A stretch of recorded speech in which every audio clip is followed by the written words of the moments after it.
பிப்ரவரி 27ஆம் தேதி எண் மண் எண் மக்கள் யாத்திரை நிறைவு விழாவில் பாரத பிரதமர் நரேந்திர மோடி அவர்கள் கலந்து கொள்கிறார். அப்போது கூட்டணி கட்சிகளுடன் பேச்சுவார்த்தை நடத்த திட்டமிட்டிருப்பதாக தகவல் வெளியாகியிருக்கிறது. தமிழகத்தில் தற்போது பாஜக கூட்டணியில் எந்தவிதமான மிகப்பெரிய கட்சிகளும் இல்லை. தற்போது உள்ள அதிமுக கூட்டணியிலும் எந்த மிகப்பெரிய கட்சிகளும் இல்லை. திமுக கூட்டணி மட்டுமே வலுவாக உள்ளது. எனவே பாஜக மற்றும் அதிமுக அணிகள் தங்கள் அணியில் மிகப்பெரிய அணியை கட்டமைக்க முயற்சிகள் மேற்கொண்டு வருகின்றன. அதன் அடிப்படையில் பாமக மற்றும் தேமுதிகவுக்கு 2 கூட்டணிகளும் மாறி மாறி பேசி வருகின்றன. தற்போது அதிமுக கூட்டணியில் இணைப்போவதாக பாமக தலைமை 2 நாட்களாக வதந்திகள் வந்து கொண்டிருக்கின்றன. அதனை உறுதிப்படுத்தும் விதமாக சி. சண்முகம் அவர்களும் ராமதாஸ் அவர்களும் தைலாபுரம் தோட்டத்தில் சந்தித்த புகைப்படங்களில் சமூக வலைதளங்களில் வைரலானது.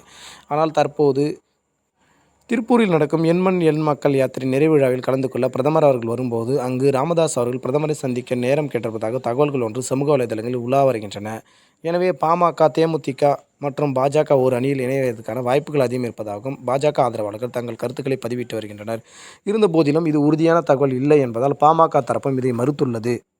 ஒருவேளை பாமக, தேமுதிக, பாஜக கூட்டணி ஏற்பட்டால் அது அதிமுகவுக்கு மிகப்பெரிய பலவீனமாக பார்க்கப்படும். ஏற்கனவே 2014ஆம் ஆண்டு நடைபெற்ற நாடாளுமன்ற தேர்தலில் பாஜக, தேமுதிக, பாமக அணி போட்டியிட்ட போது 2 நாடாளுமன்ற தொகுதிகளை கைப்பற்றியது என்பது குறிப்பிடத்தக்கது.